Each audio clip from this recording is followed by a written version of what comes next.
Hello, good afternoon. This is U.S. Immigration Attorney Sharifa Tharpe. Boy, do we have a lot to talk about today.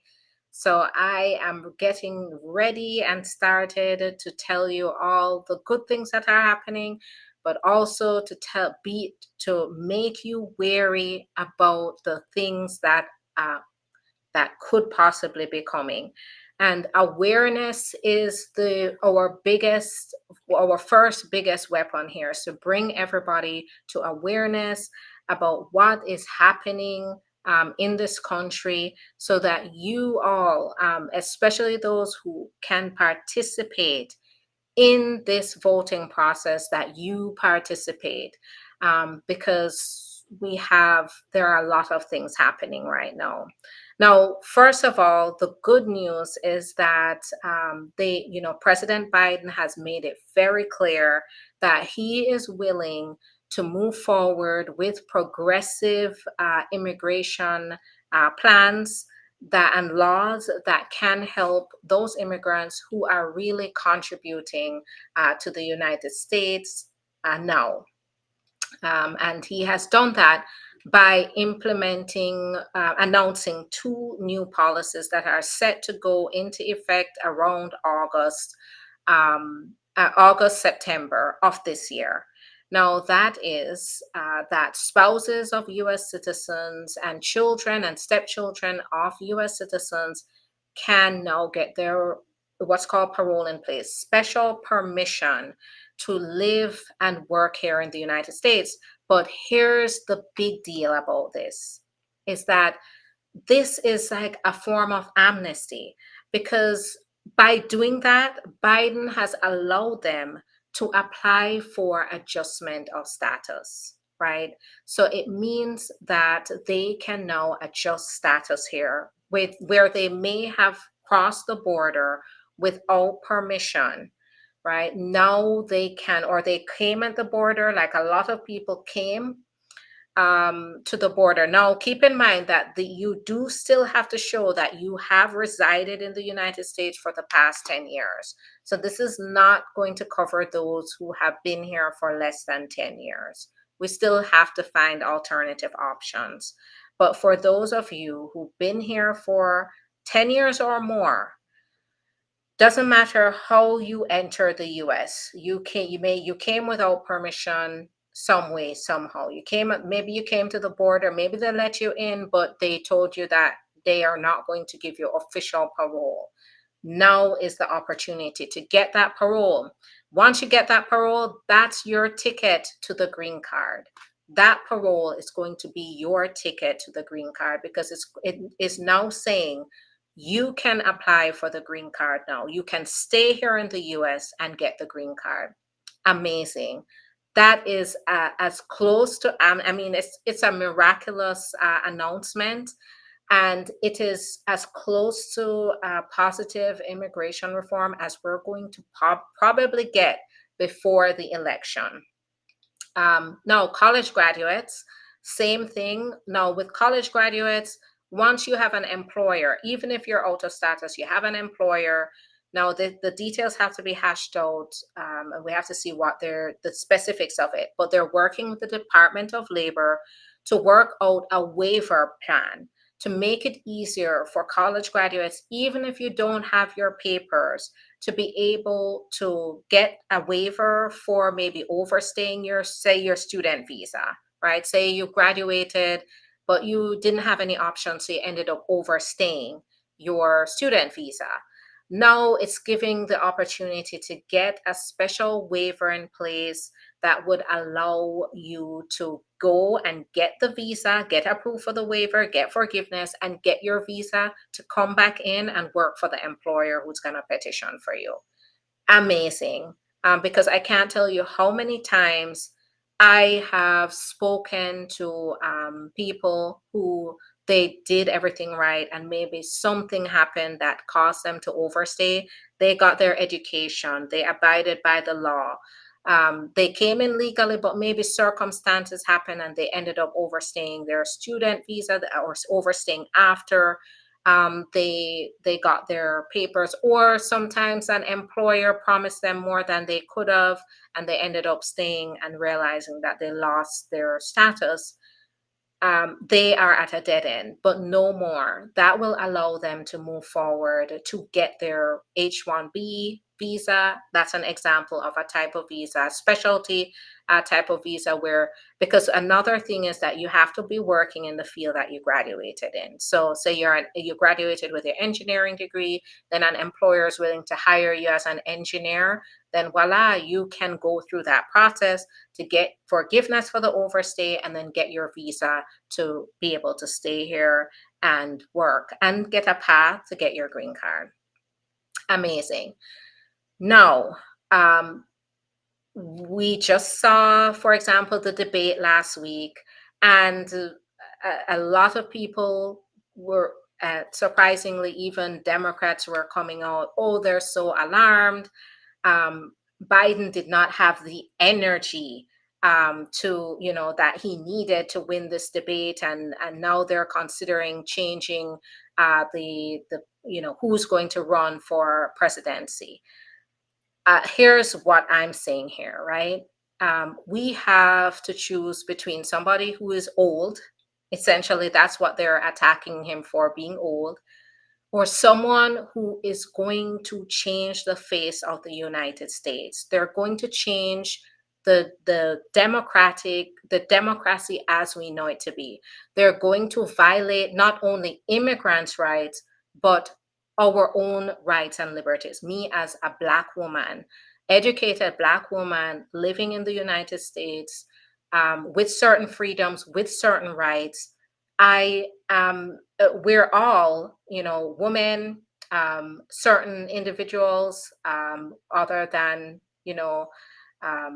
those who are, ethnicities, immigrants, women, those who identify in the LGBTQ community, are all in danger of having our rights taken, and for our lives to change as well, not just immigrants. But I'm here to specifically sound the alarm about this Project 2025. It's serious here, okay? This is not a conspiracy. This is real. There is a manual in place right now, and the Trump administration has been briefed on it. The Heritage Association, so the Heritage Foundation, is a conservative organization that they are right now, as we speak, a group of so-called experts who are grounded in this conservative agenda. They are now putting together all the resources and the know-how to move forward with this Project 2025. It includes gutting many of the agencies that we know to help in advancement of the society, advancement of my own liberties. For example, Department of Education. They're looking to get rid of that, and they're looking to leave it to the states, exclusively to the states.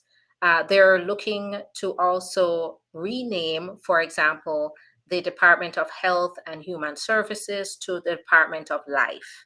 And that should tell you all you need to know about the agenda here of that of what they want to do, right? They're not looking at health as a human right. They're looking to create an autocracy. They're looking to create something other than a democracy, where they can strip us of liberties, and they can re-implement a type of power structure from back in the days, but decades ago. That's how I look at it. So it is serious here. Now with immigration, it is especially serious. It paints a very dire picture, and I know that he's capable of it because I practiced during the Trump administration and I saw the beginnings of it. Thankfully, it was stopped because we had Biden that came in, right? So you're looking at Biden, who's old, but who has our best interests in mind, versus someone who is who is going to tear up this country as we know it, right? And if you choose between the two, it's clear as day which one is right and which one is wrong. There's a clear right and wrong here. And it's very important for us to know this. Now, I often hear sometimes people will they will decipher between illegal immigrants versus legal immigrants. Why I came the legal way. It's not fair that people came the illegal way. And here's what I have to say. Project 2025, there's very little difference in the way they treat a legal immigrant versus an illegal immigrant. So it's in all of our best interests. There's no difference here. And by the way, I don't believe in illegal immigrants. They're undocumented immigrants, but I'm using it in that context to show you how people try to differentiate themselves. But in this case, we all have the same interests here in mind, that this administration is looking to completely restrict immigration across the board. Immigration is not going to be about legal versus illegal. It's going to be haves and haves not, based on what I'm seeing here. Now, I have created a list of those changes for you to be able to see exactly what this is going to look like. And then you can look this up yourself, by the way, to come up with your own conclusions. But I have a list here of what this is looking like. So, Project 2025 is a so-called mandate for leadership, and it's written by the Heritage Foundation to serve as a roadmap for Trump's administration if he wins the election. This is going to be his manual on what to do. So let's go ahead and get into those changes. So the chapter, yes, there's a whole manual, a whole thick manual, right? And Trump is ready and set to move on this. He's been briefed. Biden has declined being briefed on their recommendations to move forward with this project. Trump is very much with this.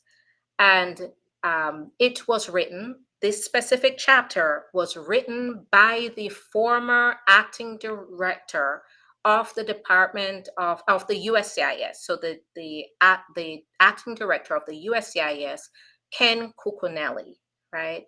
And we all remember what that was like. I remember what that was like.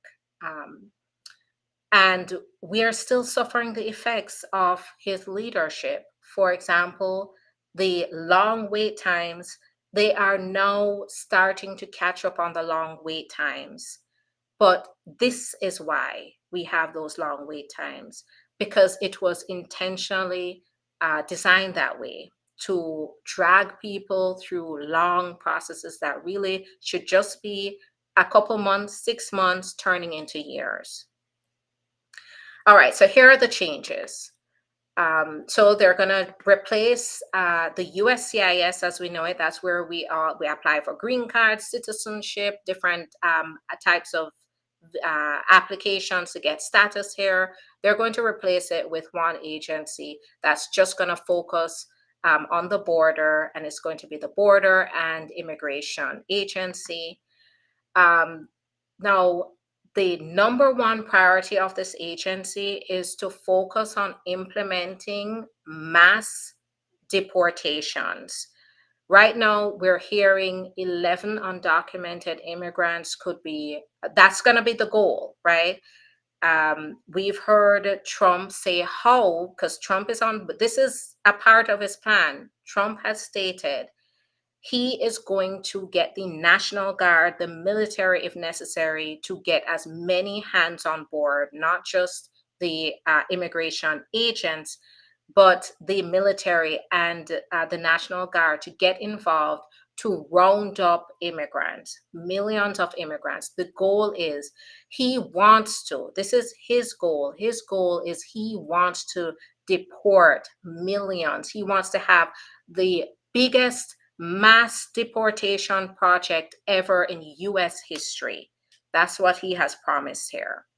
So to round up 11 million undocumented immigrants and to require that they be detained in detention facilities and be ready for removal.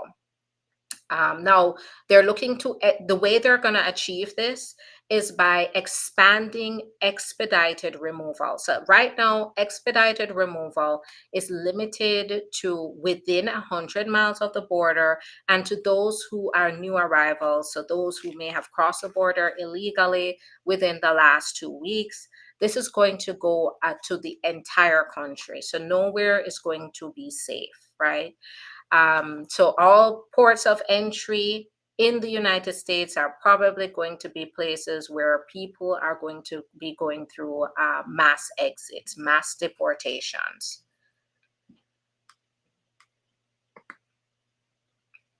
Now, right now, they have a priority for deportation. And it basically says that it's only people who are on a list of 4 criteria that are the priority for deportation. Everybody else is more or less safe, right? You're not a priority for deportation. So the priorities are usually those who are recently crossed the border without permission, those who um, are a threat to national security and public safety, right? Um, and the vast majority of immigrants are not on that priority list. Well, another thing here is that the agency can, and they have been closing deportation cases and basically allowing immigrants to find other paths to getting legal here. So rather, if they're going through courts, a lot of immigrants are getting notification that their case has been closed. Or they grant prosecutorial discretion and deferred action. That basically says, listen, we can't give you official immigration status, but what we're going to do is we're going to give you permission to stay here, and we won't act against you. They have now, in this manual, said that the agency will not have the ability to grant these kinds of forms of relief. They can't administratively close cases. They can't grant deferred action. They're going to get rid of certain protections and form of relief like TPS, DACA. We will see those revoked. Right now, great news is another piece of good news is that Biden has announced the redesignation of TPS for Haitian immigrants. That means that even recently, immigrants who have recently entered the United States can now get TPS to live and work here. So if you're here already, you can show you've been here as of a certain date. It's probably going to be a date this month because he just announced this like Friday. So as long as they can show that they've been here up to that date, they can get TPS now. Before it was, I believe, a date back in 2021. But they have a redesignation, which means new Haitian immigrants can now get TPS.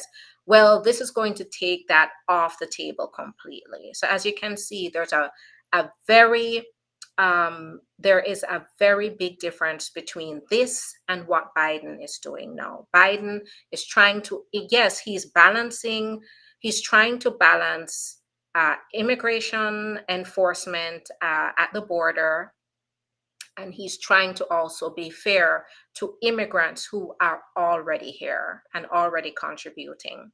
That's going to go out the door. TPS, DACA will no longer be available. Now, it also calls on immigrants. So it is usually within the discretion of the Department of Homeland Security to detain immigrants. They can release them as well. That will be no more. They are saying that all immigrants all immigrants who they see fit to be detained will be detained. There's no, oh, you can be released pending your immigration court or pending this or that, will be detained, right? And in that process, we'll see that people's cases will be expedited and they will be shipped out and removed before they even know what happened, before they can even ask for any relief. Asylum seekers, now this is where a lot of people are really angry at Biden because he has implemented something similar now because of the situation at the border. And this is dangerous. And this is the asylum seekers, and this is happening even now at the border, will face a higher standard. So can you imagine fleeing for your life? You know that once you get to America, you are going to be safe, right? You're not taking anything with you. All you have is yourself and your family. Maybe you don't even speak English. You just know you get to America, you're safe. Can you imagine getting here and they're holding you to a higher legal standard? What does that even mean for that person that's just trying to flee for their life? That means that coming into the border, an immigrant has to maybe have an attorney ready to argue their case. They have to have a case. They have to have a brief ready to show the immigration officer that they can meet that higher standard. How is that even a part of the basic fundamental American ideal that we're here for the safety of people who are fleeing? That if I put yourself in the shoes of someone who is running for their life, the last thing they're thinking about is getting a lawyer at the border and putting a legal brief together to prove why they meet the legal standard for asylum. That's why when someone comes to the border and they would like asylum, they go ahead and they put them through a process that it gives them time to present their case, to get representation, to present their case to immigration. So that's going to be what it's going to look like. And we can, if Biden implemented this at the border, where they shut down the border when there are more than, I believe, 1,600 immigrants coming across the border, they shut down the border. It's going to get a lot worse. Now, let me remind you, by the way, because I don't want us to have a short memory here.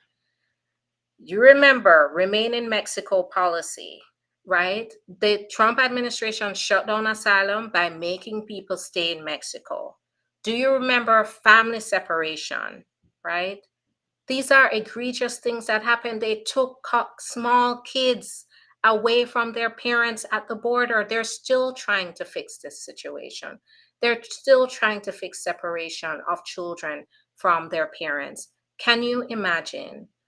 You imagine yourself being at the border, seeking safety, seeking security with your children, and you have your children wrenched out of your arms at the border.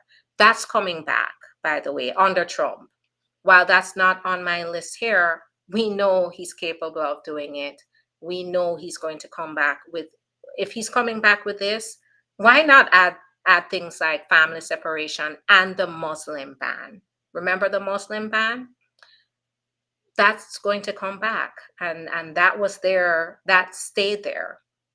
There were legal battles that basically kept off the worst, but all of those things he did successfully implement. Now, officers will be tasked to put more importance on fraud detection rather than balancing processing times. That's what we saw during the last administration. Officers were more focused on these details that caused families to be separated because they were outside of the country, going through these more than tedious processes, unnecessary processes.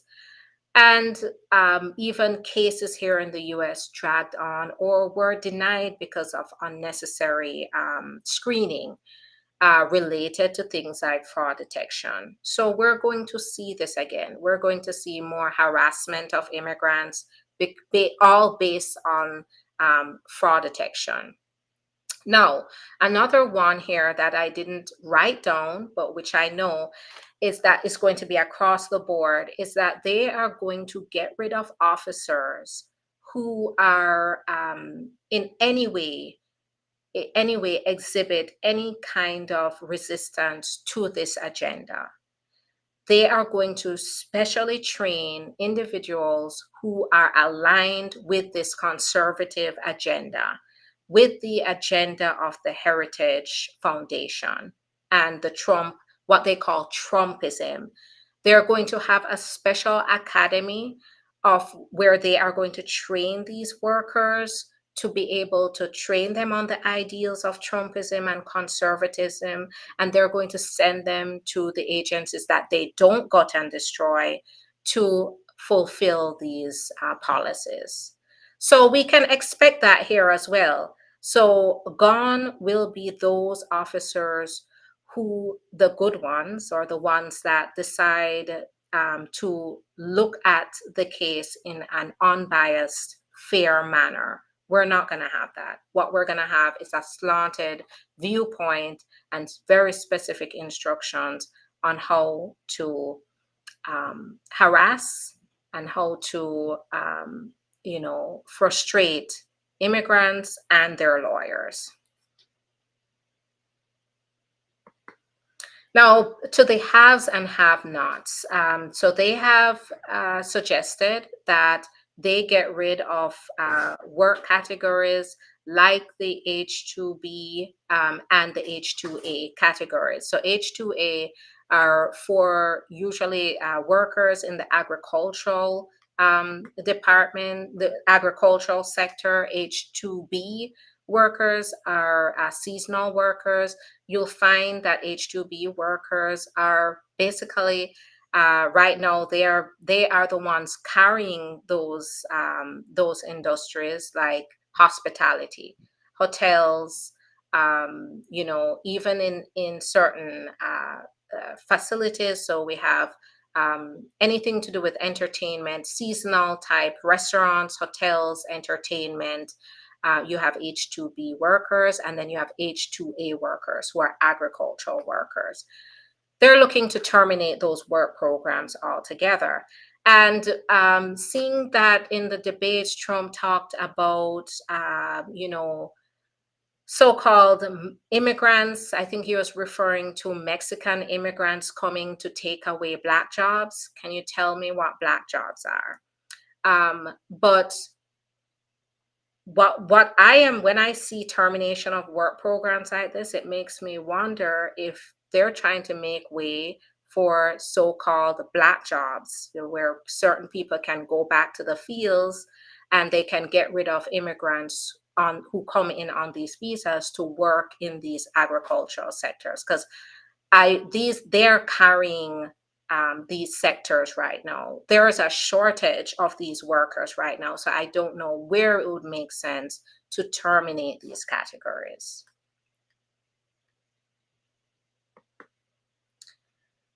Now to the have and have-nots. Now they would say, okay, we're going to, cut certain type of visa categories, but here's what we will do.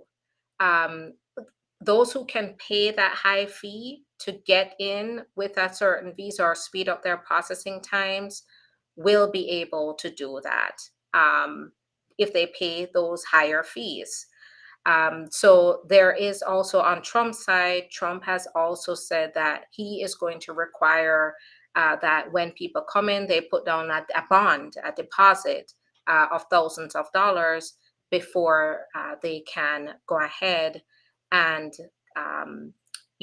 get the visa. So there's a lot going on here. And what I suggest is that you do empower yourself to understand what this project 2025 is about, because it's about all of us. It's not just about immigrants, but this is just what they plan to do with immigration. And you can depend on him to implement these. They will be depending on executive orders to do this. If Congress, if the conservatives don't take a majority of Congress, they already have majority Supreme Court. We got Supreme Court cases coming down that are just outrageous. So if they don't take Congress, they're like, that's okay. The president can do all of this through executive orders. And we saw that happen last time. It will happen again. So please make sure you're aware of what's going on and what's at stake. If you're a US citizen, please get ready to vote because we see a vast contrast here. We see the big difference. We see a president who is willing to implement fair, just policies for immigrants who are here. And then we see someone who is willing to completely separate families, oppress people, take away liberties, and take away the lives that they know. So please make sure that you are aware of this. You educate yourselves. It's real, guys. Now I don't, time is up for me. I don't have time to answer any questions, but I just wanted to let you guys know about this. Tomorrow, though, I'll be back and I can answer your questions. So I saw a ton of questions and it pains me not to get to those answers, but I do have to manage my time today. So please save your questions for tomorrow. Follow me, subscribe as soon as you see me go live. Come on and I'll answer questions. As a matter of fact, here's the deal. I'll only answer questions. I'll do less talking tomorrow and more answering questions. So please join me tomorrow where I can answer your questions. So follow me when I go live, hop on with me, and then ask your questions. Thanks so much. It's so good to see you guys. Just take care. Be wise. What time tomorrow? So I'm aiming for 12:30 tomorrow. 12:30 tomorrow. So please join me 12:30 tomorrow, and I'll answer questions. All right. Right now, great, exciting things are going to be happening. So I'm looking forward to those of you who said that you're doing appointments with me. Can't wait to talk to you. See you soon. Bye-bye.